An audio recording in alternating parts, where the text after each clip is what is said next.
Buenas tardes. Seguimos con las jornadas. Ya queda menos. Solamente quedan 3 sesiones para terminar. Y bueno, yo sé que me repito, siempre digo lo mismo, pero es verdad que para mí es un gusto poder presentar al interviniente que tenemos a continuación, que es Emilio Peral Vega, que aceptó gustoso, porque no solo porque, sino que para mí es un gusto que nos conozcamos ya hace años, introducir aquí un tema que, como ya anunció el consejero en la inauguración de ayer, es el tema de Lorca y las mujeres en Lorca. Ya os contaba que estamos en la Comunidad de Madrid, está celebrando esa llegada de Lorca a Madrid. Así que Emilio Peral tiene el encargo de hablarnos de los modelos femeninos en la trilogía trágica lorquiana. Siguiendo un poco la dinámica de las sesiones anteriores, voy a resumir una brevísima introducción sobre parte de su currículum, que por supuesto podéis encontrar seguro en otros lugares y que estará en su momento en la página web. Emilio es doctor en Filología Hispánica y premio extraordinario de licenciatura y de doctorado por la Universidad Complutense de Madrid, en cuyo departamento de Filología Española II es profesor titular, con 6 sexenios de investigación y recién habilitado como catedrático. Es investigador principal de varios proyectos I+D, ha sido coordinador del máster en Teatro y Artes Escénicas y coordinador del doctorado en Lengua y Literatura Españolas de la Complutense, ha sido asesor del Vicerrectorado de Política Científica, Investigación y Doctorado de la UCM y en la actualidad, aunque ya por poco tiempo, me dice, es director de la Escuela de Doctorado de la Universidad Complutense de Madrid. Sus publicaciones y sus libros, creedme que su listado es extensísimo y no voy a entretenerme más porque lo que queremos es escuchar a Emilio. Así que cuando quieras. Pues muchísimas gracias. Para mí es un enorme placer estar aquí para hablar de Lorca, que es mi tema fetiche, aunque hay otros, pero Lorca es el centro de mis obsesiones desde hace más o menos 20 años. Y, por supuesto, no solo por eso, sino por reencontrarme con buenas amigas. Por eso quiero agradecer tanto a la Comunidad de Madrid, evidentemente, el apoyo para la organización de estas jornadas, como a sus 2 coordinadoras científicas, Alicia Torija e Isabel Baquedano. Alicia la conozco desde hace muchos años, hemos coincidido dando clases en varias instituciones y por eso el placer es doble. El título de mi ponencia es Modelos femeninos en la trilogía trágica lorquiana. Normalmente suelo apoyar mis intervenciones con cosas que carga el diablo, con PowerPoints y cosas así, pero no es el caso porque mi intervención se ha acabado a las 3:45 de esta mañana y no era pertinente andar buscando imágenes que seguramente estarían confusas. Y voy a hablar de mujeres de muy distinta condición, modelos femeninos en la trilogía trágica lorquiana. Tejer es un verbo muy pertinente para el recorrido al que pretendo invitarles esta tarde, aun cuando sea en un sentido, ya lo comprobarán en apenas 5 minutos, algo más escabroso que el de recuperar pasado y en femenino que aquí nos proponemos. Es idea común que el teatro de Federico García Lorca abunda en el protagonismo femenino y que son ellas, y no ellos, los verdaderos motores para la acción dramática. Siendo esta una afirmación que, grosso modo, podríamos suscribir, no es menos cierto que el poeta de Granada reservó protagonismo a los hombres, también a los hombres, en sus dramas más comprometidos, tanto desde el punto de vista de la identidad sexual, y estoy pensando en obras como El público o Así que pasen 5 años, como desde la perspectiva de la innovación escénica, y estoy pensando en obras como Amor de Don Perlimplín con Melisa en su jardín y, por supuesto, en Comedias sin título. No debe sorprendernos en una obra, la de Lorca, en la que la comunión entre vida y literatura es profunda, aun no siendo en la mayor parte de los casos obvia. Pero no es menos cierto que Federico proyectó buena parte de sus creencias y de sus obsesiones estéticas y vitales en personajes femeninos, muy alejados, al menos en apariencia, al propio poeta. Y tampoco es menos cierto que dentro de esta nómina de mujeres las hay de muy diversa condición. Todas ellas están dominadas por un deseo callado que lucha física y verbalmente por manifestarse primero y por consumarse después.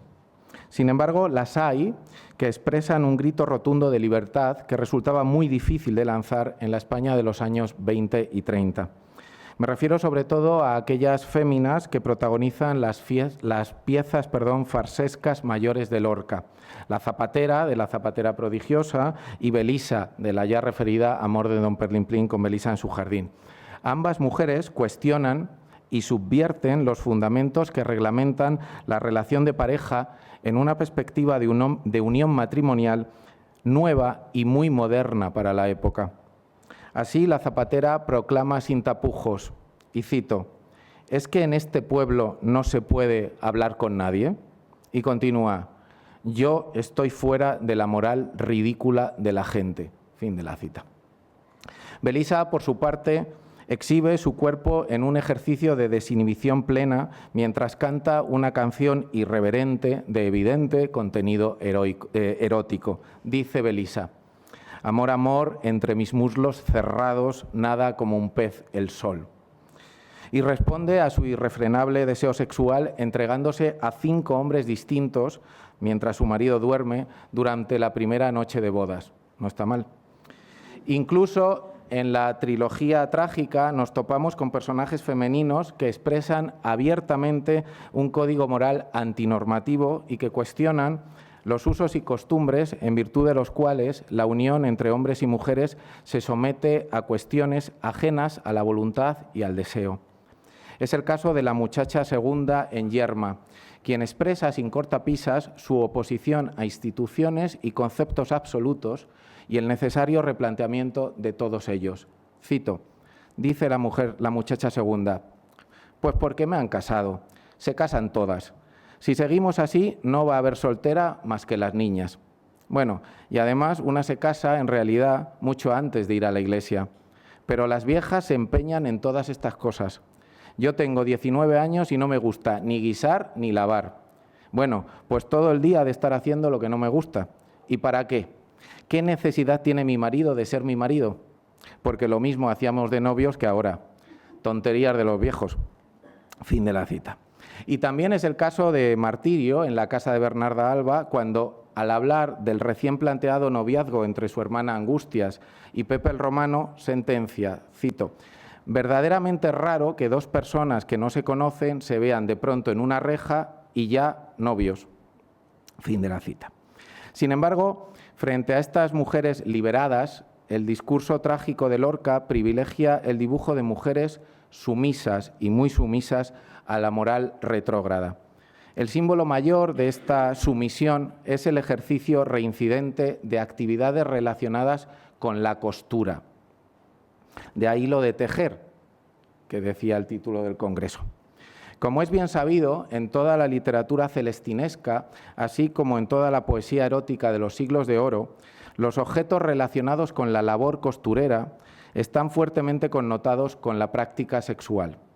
La Celestina habla, y cito, de la punta muy sutil de mi aguja, mientras que su hija más solícita, la Lozana, la protagonista de la Lozana andaluza, es maestra en tejer, en hilar, en coser y en bordar, como muestra por doquier en el relato de sus andanzas.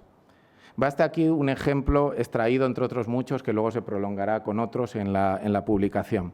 Se trata de una conversación entre Lozana y su tía, con la que media, más que vínculo de sangre, relación laboral en el oficio más antiguo del mundo.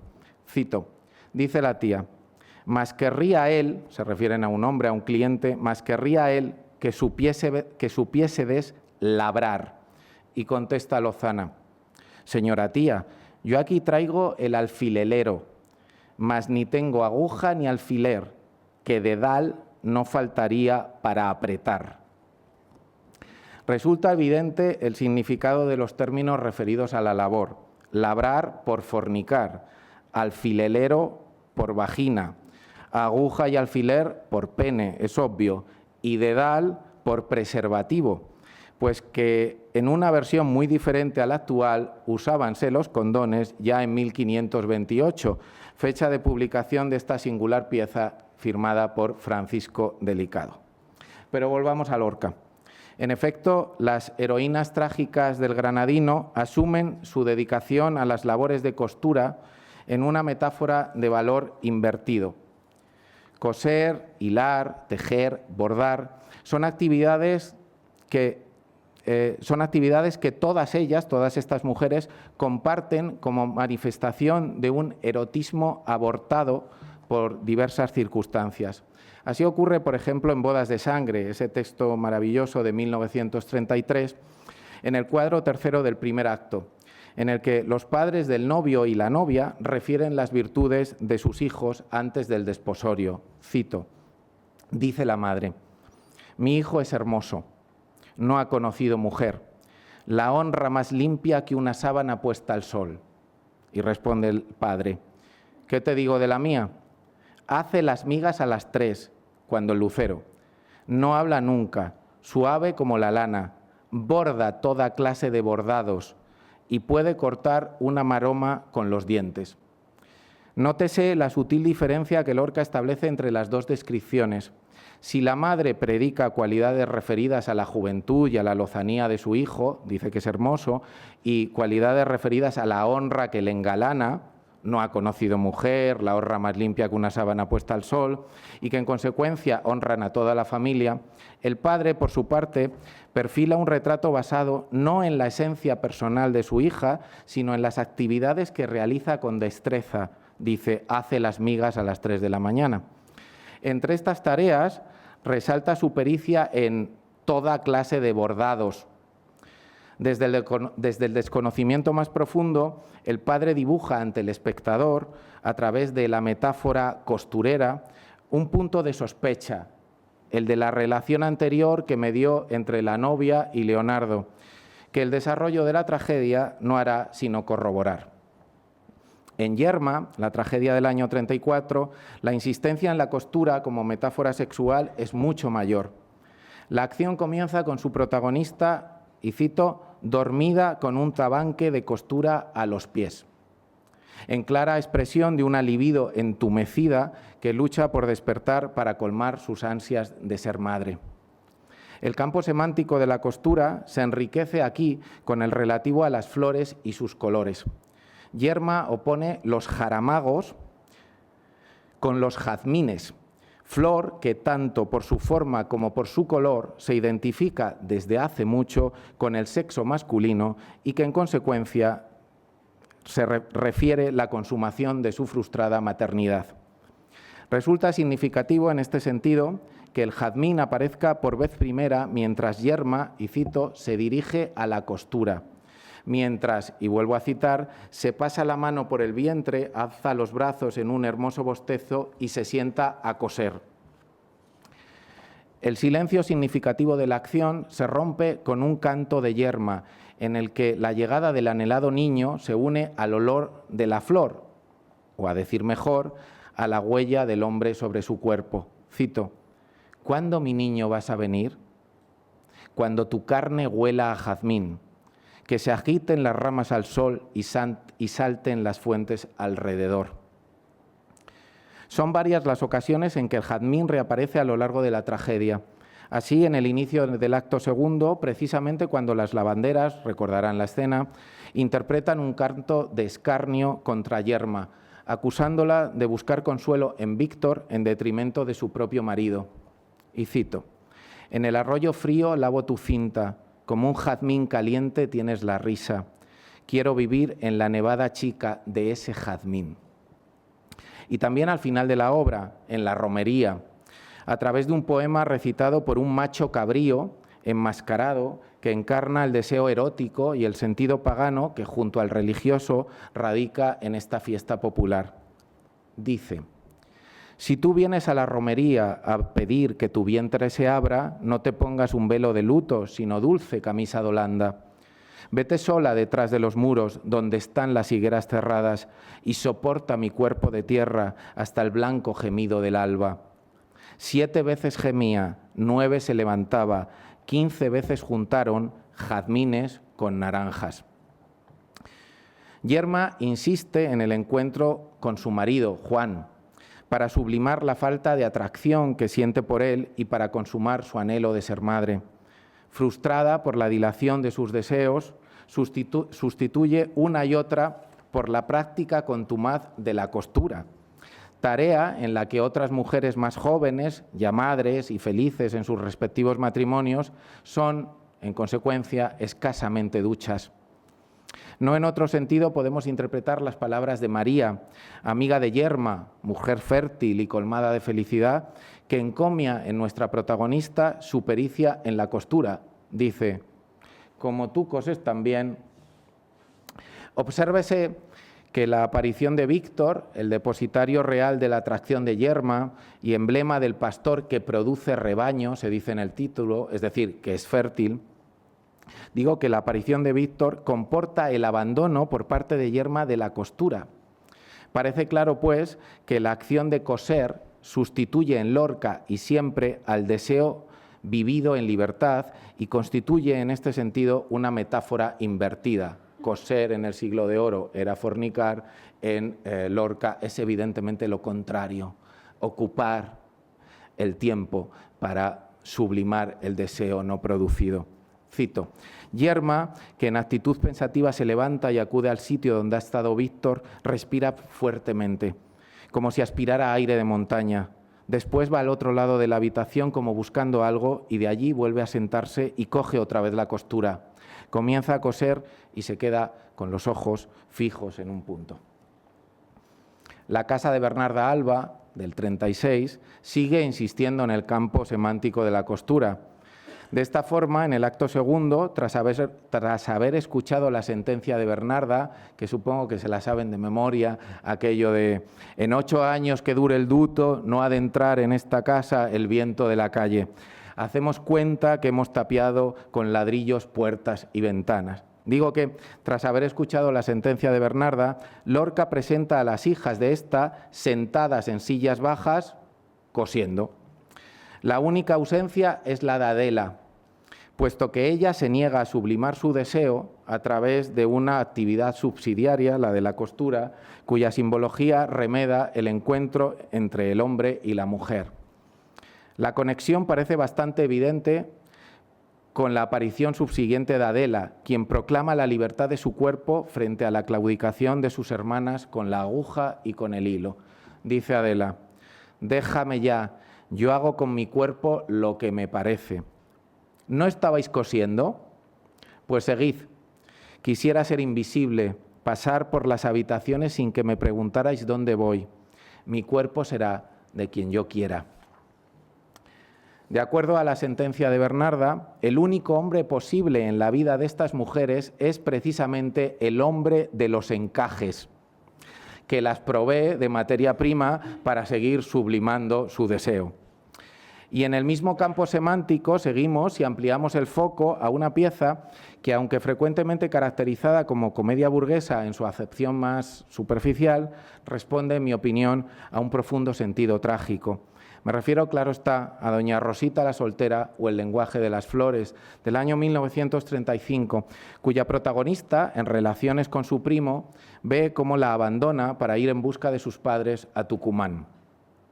Rosita promete esperarlo, como la mítica Penélope a Odiseo, y dice, cuando hace esta promesa: yo bordaré sábanas para los dos.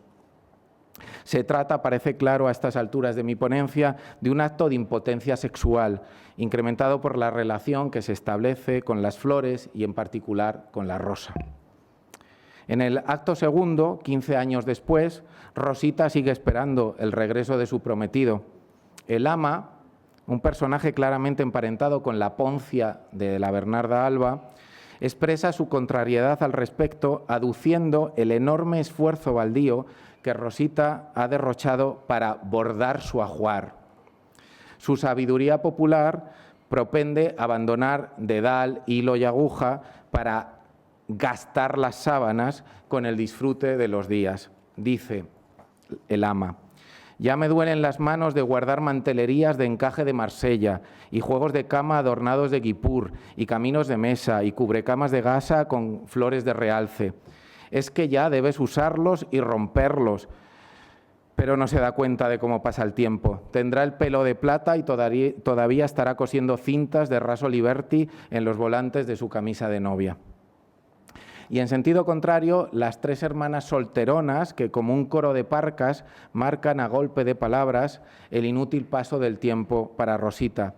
Estas tres solteronas recurren de continuo al ajuar, por tanto a la costura, como metonimia del deseo eternamente aplazado. Dice la solterona primera: ¿tienes noticias? Y responde Rosita: el último correo me prometía novedades. Veremos a ver este. La solterona tercera: ¿has terminado el juego de encajes Valenciennes? Y dice Rosita: toma, ya he hecho otro de Mansú con mariposas a la aguada. Y dice la solterona 2: el día que te cases vas a llevar el mejor ajuar del mundo. Como hemos visto, las mujeres de la tragedia lorquiana encuentran en la costura, en tanto proyección de su insatisfacción sexual, un punto de convergencia. Pero cambiemos de bando. Sin embargo, que ya tenemos bastante costura, ¿no? O sea, se han cansado de coser. Sin embargo, tomando como partida la codificación que Nietzsche fijó allá por 1871 en su texto fundamental El nacimiento de la tragedia, con los conceptos de Apolinio y Dionisiaco aplicados al drama griego, podemos establecer dos modelos femeninos muy distintos en las tragedias de Lorca. El que integran la novia, Yerma y Rosita, frente al que compone en solitario Adela, de Bernarda Alba. El primer grupo lo componen mujeres que, a pesar de las diversas oportunidades que les regala la vida para andar por el camino contrario, acallan de continuo la llamada liberadora de Dionisio y acatan, a sabiendas de su infelicidad, la norma castradora de su deseo. La novia, de bodas de sangre, después de años silenciando su atracción por Leonardo, accede al matrimonio con el novio. Sin embargo, el mismo día de su boda, emborrachada de deseo carnal al ver al Leonardo subido al caballo, símbolo fálico por antonomasia, baja primero las escaleras, y estoy citando textos, pone al caballo bridas nuevas y calza a Leonardo sus espuelas para huir con él en libertad. Con una luna simbólica como testigo que tiñe de azul la escena y preludia el desenlace trágico, la novia se entrega carnalmente a Leonardo, es decir, pierde su virginidad con él. Lo que antes indicaban las palabras, ahora lo dicen explícitamente. Lo que antes indicaban las miradas, ahora lo dicen explícitamente las palabras. Y cito, dice Leonardo: vamos al rincón oscuro donde yo siempre te quiera, que no me importa la gente ni el veneno que nos echa. Y dice la novia: y yo dormiré a tus pies para guardar lo que sueñas. Y sentencia Leonardo: se abrasa lumbre con lumbre. La misma llama pequeña mata dos espigas juntas. Vamos, vamos, clavos de luna nos funden mi cintura y tus caderas. Parece evidente, ¿no? La unión dionisíaca de los cuerpos queda sentenciada con los dos últimos versos, ajenos él y ella a cualquier sentimiento de culpa y a cualquier norma censora. Sin embargo, la tragedia acaba por consumarse. El novio y Leonardo se dan muerte en duelo de cuchillos. La novia, mujer liberada transitoriamente, que había ironizado incluso con sarcasmo contra la moral reaccionaria de los otros, regresa, silenciando la fuerza del dios báquico, al pueblo que la hizo infeliz. Se presenta ante la madre de su difunto marido y reniega de su pasajera enajenación. Y cito: yo era una mujer quemada, llena de llagas por dentro y por fuera, y tu hijo era un poquito de agua de la que yo esperaba, hijos, tierra y salud. Fin de la cita.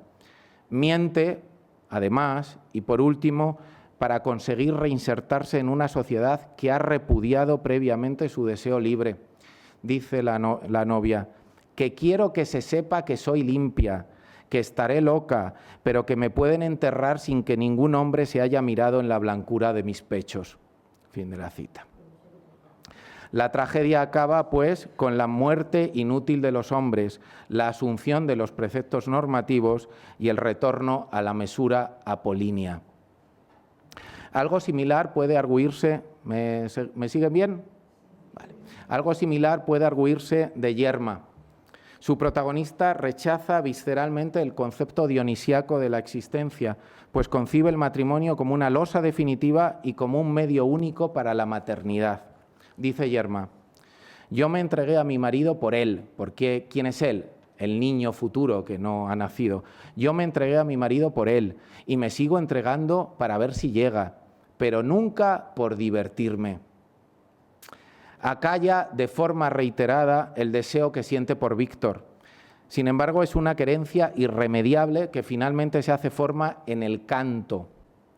Pues como ya había advertido Nietzsche en 1871, la poesía y la música son ámbitos de vocación simbólica que abren las puertas inconscientes a la liberación. Dice Yerma en soledad y cantando, dejando así rienda suelta a lo que verdaderamente siente y mirando por la ventana a Víctor, que es verdaderamente con quien quería estar. ¿Por qué duermes solo, pastor? En mi colcha de lana dormirías mejor. Tu colcha de oscura piedra, pastor, y tu camisa de escarcha, pastor, juncos grises del invierno en la noche de tu cama. Es, sin embargo, una liberación transitoria. Yerma, que dice haber sentido asco del cuerpo de su marido, cierra toda puerta al deseo en el cumplimiento de una honradez que ella emparenta casi de forma atávica con su casta, dice Yerma. Creen que me puede gustar otro hombre y no saben que aunque me gustara, lo primero de mi casta es la honradez. Son piedras delante de mí, pero ellos no saben que si yo quiero puedo ser agua de arroyo que los lleve. Yerma acalla la llama liberadora e insistente de Dionisos, un dios hecho forma en las máscaras que aparecen en la romería del acto tercero. Máscaras de hembra y de macho cabrío, que al son de la música báquica marcan el camino para el cumplimiento de sus deseos eróticos más íntimos. Se oye en ese canto báquico: vete sola detrás de los muros donde están las higueras cerradas y soporta mi cuerpo de tierra bajo el blanco gemido del alba. A los cantos salmódicos de las máscaras se une el ofrecimiento concreto de la vieja. Recordarán a este personaje, que evidentemente es un homenaje a la Celestina en su máxima dimensión. Dice la vieja a Yerma: mi hijo está sentado detrás de la ermita esperándote. Mi casa necesita una mujer. Vete con él y viviremos los tres juntos. Mi hijo es de sangre, como yo. Si entras en mi casa todavía queda olor de cunas.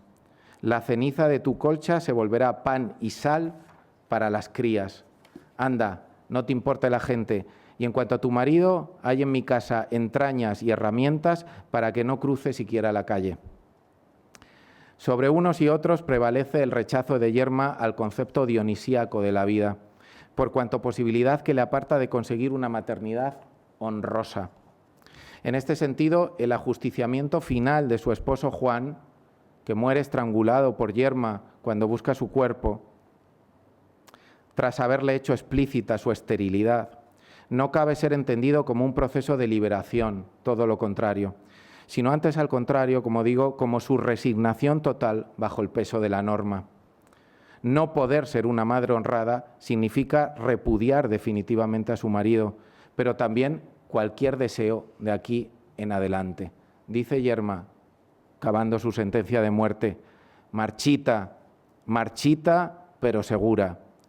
Ahora sí que lo sé de cierto, y sola. Rosita, de doña Rosita la soltera, pertenece a la misma tipología de mujeres lorquianas. Prometida en matrimonio con su primo, mantiene la esperanza de su regreso después de 15 años, con una fuerza capaz de silenciar cualquier sugerencia de buscar consuelo en otros brazos.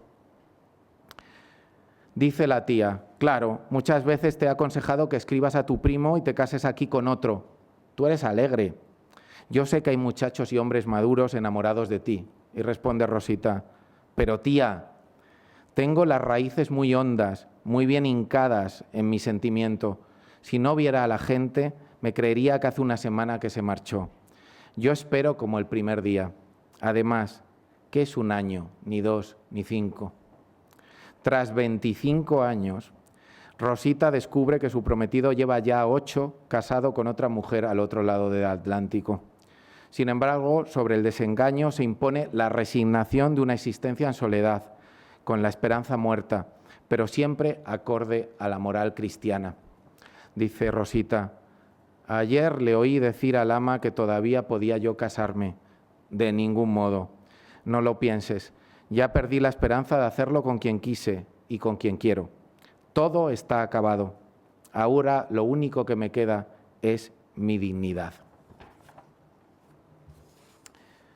Caso distinto es el representado por una de las piezas que aquí es objeto de nuestra atención, La casa de Bernarda Alba, de 1936, aunque saben que nunca estrenada durante la vida del poeta.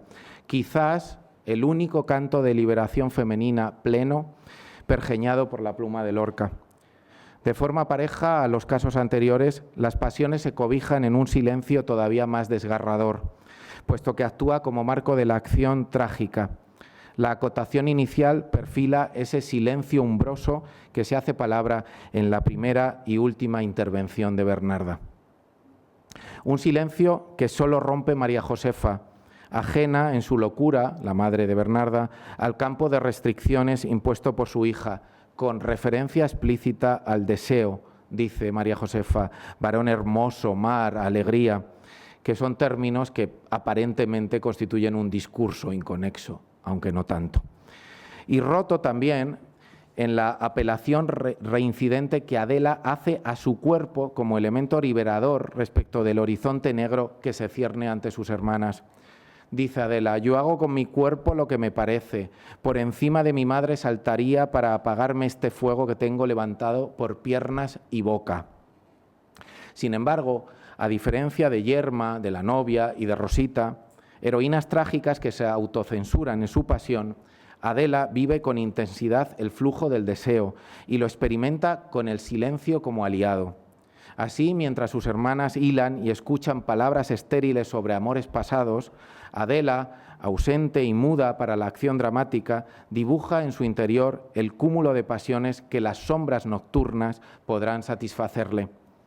Y es que incluso la falsedad de la unión entre Prepel Romano y Angustias queda perfilada en virtud de la palabra.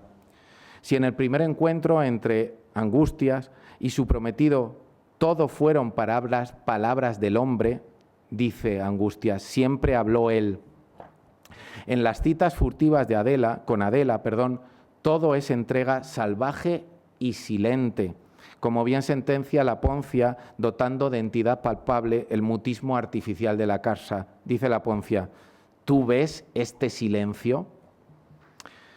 En el rito orgiástico que protagonizan Adela y Pepe queda proscrita la palabra.